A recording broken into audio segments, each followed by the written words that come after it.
ফেসবুকে professional mode of করে আপনার প্রোফাইলটিতেও আপনি যদি এরকম অ্যাড পেন বাটন অ্যাড করতে চান, মেসেজ বাটন অ্যাড করতে চান এবং পুরনো ফেসবুক অ্যাকাউন্টে নিয়ে যেতে চান, তাহলে কিভাবে করবেন আজকের এই ভিডিওতে সহজ কয়েকটি স্টেপের মাধ্যমে আমি বলবো এবং অবশ্যই দেখাবো এই সেটিংসগুলো। তো এর জন্য চলে যাবেন হচ্ছে ফেসবুক প্রোফাইল লগ ইন করার পর উপরে 3 ডটে ক্লিক করবেন, তারপর চলে আসবেন আপনার ফেসবুক প্রোফাইলে আসার পর এখান থেকে 3 ডটে ক্লিক করবেন।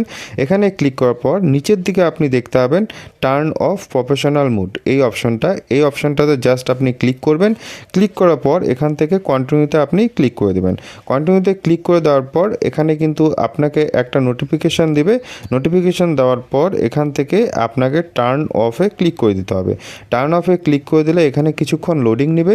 লোডিং নেওয়ার পর এখানে কিন্তু আপনাকে দেখাবে professional mood turn off successfully. এবার আপনাকে হচ্ছে রিভিউ ডিফল্ট সেটিং এখানে ক্লিক করতে হবে। এখানে ক্লিক করার পর এটাকে আপনার পাবলিক করে দিতে হবে, আর চাইলে আপনি ফ্রেন্ডও রাখতে পারেন, তবে আমি আপনার সাজেস্ট করব পাবলিক করার জন্য, তাহলে বেশি ফ্রেন্ড রিকোয়েস্ট পাবেন। এটা করে দেওয়ার পর আপনি নেক্সটে ক্লিক করে দেবেন। নেক্সটে ক্লিক করে দেওয়ার পর এখান থেকে আপনি কনফার্ম করে দেবেন।